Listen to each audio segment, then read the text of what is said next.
warahmatullahi wabarakatuh. Halo Sobat Fuad. Jadi kita kembali lagi nih di dalam sesi Fuad Podcast. Podcastnya mahasiswa Fuad. Nah jadi sebelum kita masuk ke dalam materi, jadi saya akan mengucapkan beberapa pengantar gitu loh. Jadi teman-teman semua, sobat-sobat Fuad nih, ilmu itu di zaman apapun itu sangat penting. Begitu pula dengan pengalaman-pengalaman yang kita gunakan dari bentuk pengamalan ilmu yang kita dapat. Dan apabila pengalaman dan ilmu itu bekerja, maka akan menjadi suatu hal yang dapat meningkatkan kapasitas diri kita. Dan tentu saja gitu kan, kita kalau misalnya mau meningkatkan kapasitas diri, kita juga nggak mungkin sendiri gitu loh. Karena kita ini sebagai manusia makhluk sosial perlu banget yang namanya jejaringan, apalagi jejaringan sosial untuk meningkatkan kapasitas diri kita. Nah, maka dari itu untuk membahas hal-hal yang seperti ini sesuai tema kita, yaitu meningkatkan kapasitas diri dan jaringan terhadap diri mahasiswa. Jadi di sini ada yang menemani saya, yaitu seorang wakil rektor 3, yaitu Bapak Dr. Sadiani MH.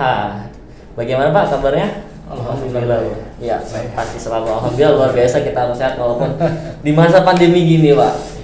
Ya walaupun kita masih ada beberapa kuliah online ataupun ada juga yang sudah offline dan berbagai macamnya. Oke, jadi dan beliau juga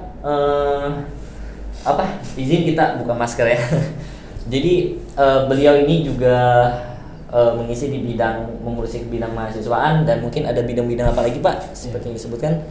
Saya di bidang 3 wakil rektor ini menyangkut tentang kemahasiswaan, kemudian kerjasama dalam dan luar negeri, termasuk juga terkait dengan alumni gitu ya, alumni YN, siapa-siapa yang sudah berprestasi, sudah bekerja, itu kan perlu juga diketahui oleh wakil rektor 3. Mengingat wakil rektor 3 ini adalah menyangkut jaringan semua kegiatan mahasiswa, baik yang sudah alumni maupun yang masih di dalam kampus. Oh begitu ya Pak ya. Jadi kan karena emang Bapak mengurusi baik bidang kemahasiswaan dan juga pasti mengurusi mahasiswa-mahasiswa yang berprestasi gitu Pak, yang memang luar biasa semua. Dan ini juga menjadi karena Bapak mengurusi bidang tersebut, mungkin saya akan minta pendapatnya mengenai bagaimana kita itu sebagai mahasiswa meningkatkan kapasitas diri gitu loh Pak. Jadi ya mungkin karena emang Bapak ngurusi hal-hal yang berprestasi seperti itu gitu Pak. Jadi kalau WR3 ini kan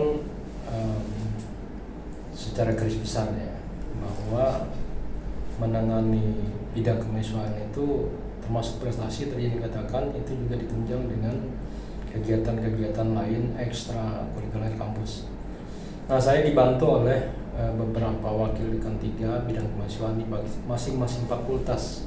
Karena kalau saya sendiri menangani seluruh 4 fakultas itu kan tidak mungkin. Iya jelas pasti butuh bantuan kawan-kawan yang di wakil dekan 3 untuk membantu saya, karena mereka lah yang lebih tahu terkait dengan masalah mahasiswa di fakultas masing-masing. Iya sudah pasti. Nah kemudian di kampus ini kan ada terkait dengan kemahasiswaan juga, beasiswa yang sebelumnya itu ada beasiswa bidik misi, ada beasiswa KIP, sekarang KIP kuliah. Beasiswa bidik misi itu terkait dengan prestasi mahasiswa pada kala itu, sedangkan beasiswa untuk KIP sekolah itu adalah beasiswa untuk mahasiswa yang ekonominya lemah. Jadi oleh Pak Jokowi yang sudah 2 periode menjabat sebagai presiden, menurut beliau tidak ada alasan mahasiswa yang orang tuanya ekonomi di bawah ketidakmampuan itu tidak kuliah, karena pemerintah turut serta membantu. Hanya saja kapasitas bantuan pemerintah itu kan tidak bisa keseluruhan tercover. Oleh karena itu, selain beasiswa KIP kuliah itu, ada juga UKT terendah yang 400 ya kan, yang 300 itu membantu mahasiswa. Sangat membantu sekali. Ya itu. Demikian. Seperti itu ya Pak.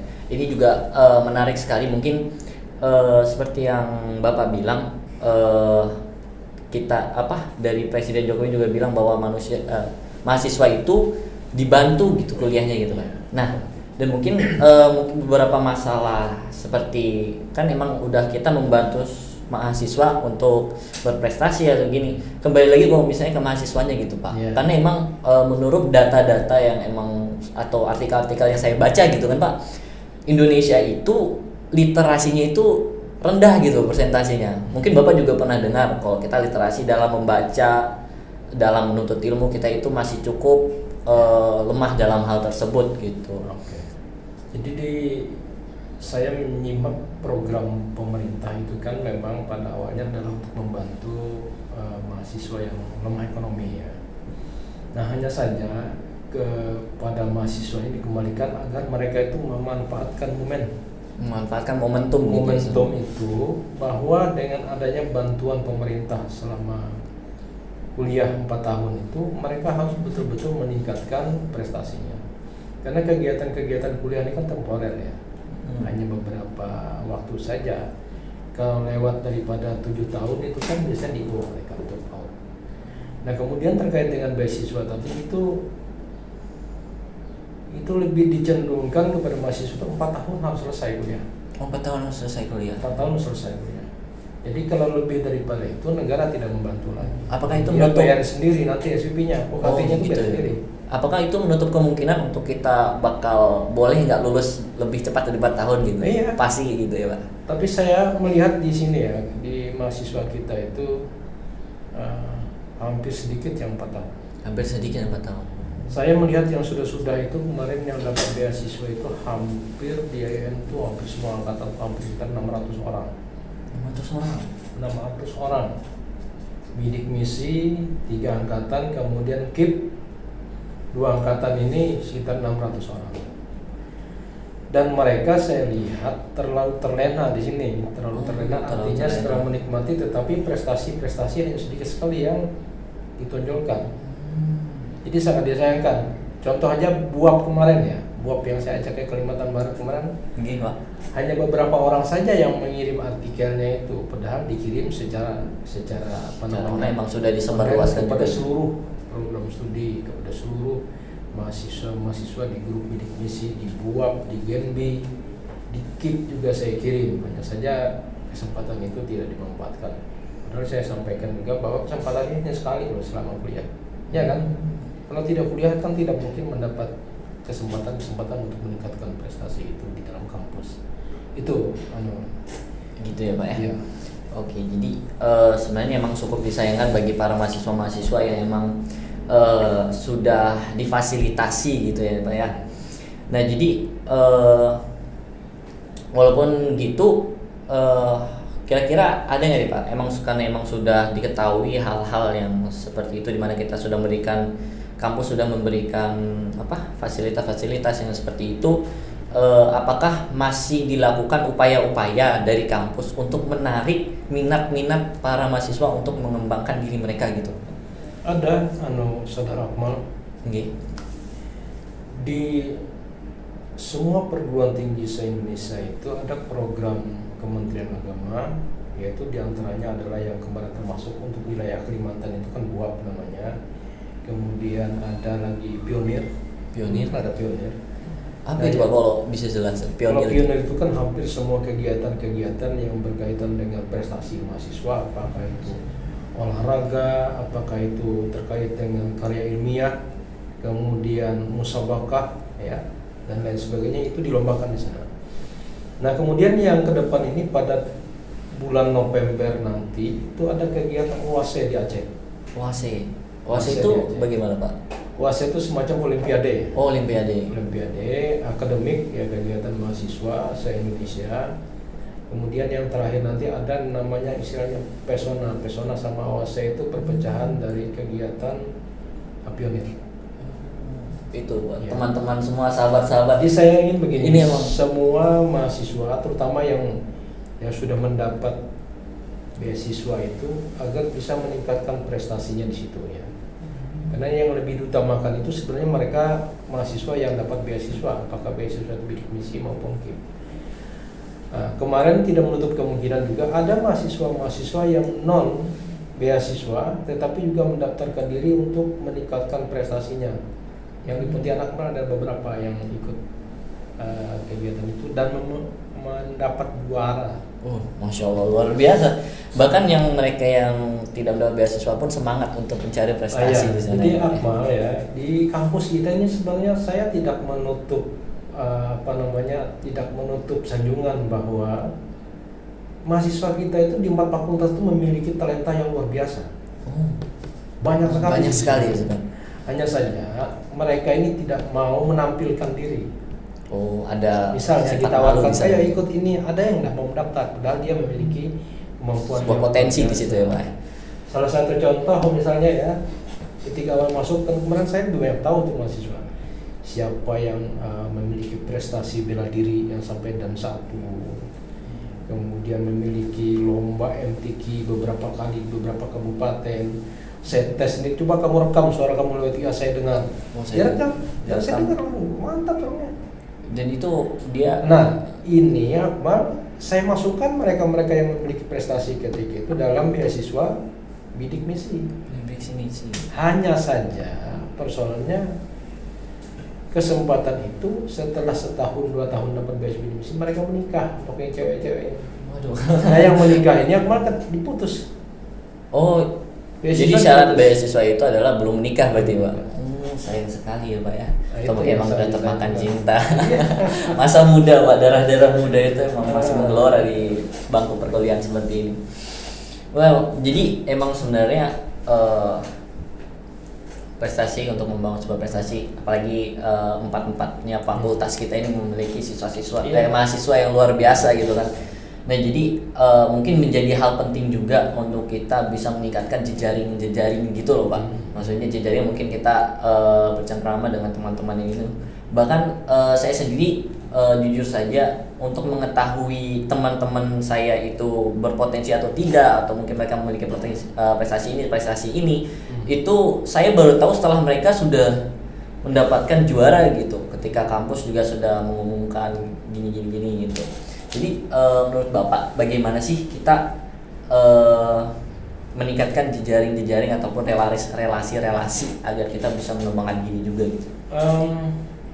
Paling tidak di tingkat mahasiswa itu kan ada namanya komunitas tingkat senat mahasiswa dan tingkat dewan mahasiswa, baik tingkat institut ya maupun tingkat fakultas. Nah dari sana mereka bisa melakukan sharing antar berbagai komunitas, apa prestasi yang didapat oleh masing-masing kampus di masing-masing fakultas di sana, termasuk lomba-lomba, kegiatan-kegiatan yang dilakukan seperti yang saya katakan ya, ada OASE, ada Pesona, ada Pionir ada BUAP. Nah, sebenarnya hal-hal yang seperti itu perlu diketahui oleh masing-masing mahasiswa. Saya juga kalau tidak melalui jejaring sesama wakil rektor 3 saya tidak tahu. Jadi kami punya grup di situ, grup WIA3 dan grup kerjasama, termasuk grup COVID-19 ini kami punya di Indonesia. Jadi saling memberi dan menerima informasi dari masing-masing wakil rektor 3 itu. Nah mahasiswa pun juga seperti itu. Saya sering juga menyimak mahasiswa kita di kampus ini, ada kalanya dia lebih duluan dari saya mendapat informasi. Gitu. Ya, lebih tahu lebih. Contohnya gini Akmal. Iya Pak. Ketika awal-awal kemarin kita tertimpa COVID ya, kita tidak tahu ada informasi dari Kementerian Agama Jakarta bahwa ada pemotongan UKT. Pemotongan UKT? Ya, gitu kan. Ada bantuan pengurangan UKT, ada bantuan pulsa, ada bantuan paket data juga. Iya, saya merasakan hal itu. Nah, ketika mereka menyampaikan berita itu dan di-share ke saya kaget. Loh, kenapa ini Kementerian Agama dan wakil-wakil rektor 3 tidak tahu ini kebocorannya kok tiba-tiba sampai ke mahasiswa lebih duluan. Nah, itu saya katakan bahwa ternyata mahasiswa sebenarnya kalau lomba-lomba saling mencanggih itu lebih duluan mahasiswa. Iya, jaringan mereka ternyata lebih kuat dari yang kita pikirkan gitu ya Pak ya. Nah, jadi cuman begini, kalau bisa mahasiswa itu lebih mencari hal-hal yang lebih positif lagi, misalnya bagaimana pengembangan organisasi. Satu ya, organisasi di masing-masing kampus. Saya tidak tahu yang ada di UKM kita itu apakah sama antara IAIN Palangkaraya dengan UIN Banjarmasin dengan UIN Samarinda dan kampus-kampus lain. Ini perlu diketahui juga terkait dengan organisasi kemahasiswaan. Demikian anak Akmal. Oh iya gitu. Jadi mungkin kita minta nih pesan-pesan dari Bapak nih mengenai mahasiswa yang bahkan belum mau meningkatkan kualitas dirinya gitu Pak. Bahkan mungkin mereka udah punya minat gitu, udah punya minat yang kuat dari dalam diri, tapi mereka belum berani untuk mengekspresikan diri mereka gitu Pak. Sebenarnya kesempatan itu kan tidak akan terulang dua kali ya. Apalagi waktu kuliah itu kan sangat singkat. Saya melansir sebuah surah wal asri innal insana lafi khusr itu kan sangat luar biasa. Bahwasanya waktu itu Demi waktu luar biasa jika dimanfaatkan betul-betul dan diberdayakan. Jika tidak, dia akan lewat begitu saja. Ya, oleh karena itu saya sering menyampaikan ke mahasiswa bahwa apapun aktivitas di kampus itu, ya, yang dilakukan mahasiswa di kampus, baik strategi bahasa Inggris, bahasa Arab, kemudian aktivitas yang positif lainnya seperti bela diri, coba ditekuni, tapi jangan sampai mengalahkan perkuliahan. Oh iya, ya. Tetap perkuliahan lebih prioritasnya gitu, prioritas lebih tinggi. Ya, ada kalanya kadang-kadang mahasiswa lebih memprioritaskan yang bukan kuliah, lebih memprioritaskan organisasi, tapi gagal dalam studi. Itu jangan sampai terjadi. Dan itu banyak, Akmal. Banyak yang terjadi. Banyak sekali. Ya saya juga ngerasa kadang terutama berbicara soal organisasi juga mungkin terlalu banyak program kerja dan berbagai macamnya, ya, akhirnya kita perkuliahan pun menjadi terganggu gitu ya Pak.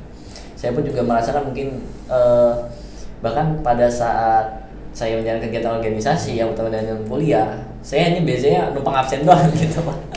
Nah, jadi terakhir ya perlu saya sampaikan, apalagi ini terkait dengan penyelesaian kuliah di berbagai fakultas khususnya di syariah, tapi saya juga 11-12 saja dengan fakultas lain, bahwa ada beberapa dekan yang menyarankan dan menyuruh agar program studi, prodi-prodi itu termasuk dosen-dosen pembimbing itu mencari beberapa mahasiswa yang cuek dengan penyelesaian studi.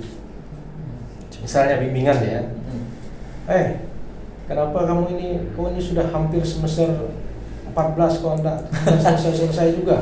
Tua sekali. Lalu kami sharing, ada enggak kabarnya si A ini kok bimbingan kamu sampai sekarang enggak ada selesai. Ini sudah senior sekali. Termasuk bimbingan saya. Bimbingan saya itu saya japri, kamu ini gimana? Ayo cepat selesai. Kalau ada kesulitannya datang ke tempat saya, tidak dijawab. Nah ini mudah-mudahan mahasiswa lain jangan seperti itu ya. Karena dosen ini merasa membimbing mahasiswa itu merasa seperti anak. Jelas. Dia akan merasakan ya, kalau anak dosen terlantar seperti itu, tidak dihiraukan oleh pembimbing, lalu waktunya habis kuliah di kampus, kan tidak jadi apa-apa. Bahkan saya mengancam, kalau kamu mau santai seperti ini, saya mundur aja jadi pembimbing, cari dosen pembimbing yang agak santai juga. Tapi juga tidak dihiraukan. Nah, saya sudah memprediksi mahasiswa seperti ini apabila tidak cepat disikapi oleh dia sendiri ya, maka ini akan hilang begitu saja. Kan yang menyudahinya itu kan diri mahasiswa itu sendiri. Kalau dosen ini mau semua cepat bisa, mau santai ya mahasiswa rugi sendiri dia. Kalau saya jujur aja Akmal, kalau ada mahasiswa yang santai itu saya merasa rugi. Karena nanti adik-adiknya itu akan menjadi bimbingan saya, dan ini akan menumpuk terus ini. Yang kakaknya kada selesai, semakin banyak yang dibimbing gitu ya. Yang kakaknya kada selesai, yang adik-adiknya masuk. Makanya saya bertarget kuliah itu mahasiswa kalau sudah semester 7 sudah KKN, saya support untuk cepat selesai. Saya kasih tahu kalau sudah seminar jangan lama-lama, 3 bulan aja harus selesai. Gitu ya. Apalagi ini bulan apa nih? Oktober. Oktober. November yudisium. Desember wisuda. Maka saya percepat aja, jangan lama-lama. Kasihan. Itu satu. Yang kedua, kita tidak tahu bahwa ada takdir rezeki seseorang setelah dia sarjana dia bisa langsung bekerja, ya kan? Iya Pak, ada. Karena dia tidak punya ijazah, mau modal apa gitu ketika orang pendaftaran. Misalnya di Syariah mau jadi hakim, di Kemenak dari Fuad dicari jadi penyuluh, di gurunya dari Iptik, ya kan? Dari banknya dari Pebi. Nah, kesempatan itu tidak dimanfaatkan, dia akan lewat nanti. Belum tentu waktu yang akan datang dia akan mendapat pekerjaan yang baik.